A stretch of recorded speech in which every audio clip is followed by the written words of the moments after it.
Wonder versus wonder এই দুটি শব্দের উচ্চারণ সিমিলার হওয়ায় প্রায়ই আমাদের কনফিউশন হয়। চলুন তাহলে আজকে শিখে নেওয়া যাক। ওয়ান্ডার কথাটির মানে হচ্ছে আশ্চর্য হওয়া বা বিস্মিত হওয়া বা কোনো কিছু সম্বন্ধে কৌতূহল প্রকাশ করা। যেমন, প্রকৃতির বিস্ময় আমাকে মুগ্ধ করে। The wonders of nature amaze us. আমি ভাবছি সে এখন কি করছে। I wonder what he is doing নাও।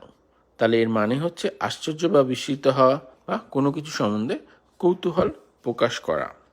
পরের শব্দটি হচ্ছে ওয়ান্ডার। ওয়ান্ডার মানে এদিক ওদিক ঘোরা, উদ্দেশ্যহীনভাবে ঘোরা। যেমন, সে ঘন্টার পর ঘন্টা বনের মধ্যে উদ্দেশ্যহীনভাবে ঘুরছিল। He wandered through the forest for hours. বক্তৃতার সময় আমার মন অন্যদিকে চলে যাচ্ছিল। My mind started to wander during the lecture. তাহলে এর মানে উদ্দেশ্যহীনভাবে এদিক ওদিক ঘোরা বা কোনো কিছু বিষয়ে মনোযোগ হারিয়ে অন্যদিকে চলে যাওয়া। আরও দুটি এক্সাম্পল সেন্টেন্স আমরা দেখে নিচ্ছি। আমি ভাবি কিভাবে তারারা এত উজ্জ্বলভাবে জ্বলে। I wonder how the star shine so brightly. মানে এখানে আশ্চর্য হয়ে যাচ্ছি, তাই ওয়ান্ডার। সে সাপ্তাহিক ছুটিতে পাহাড়ে ঘুরে বেড়াতে ভালোবাসে। He loves to wonder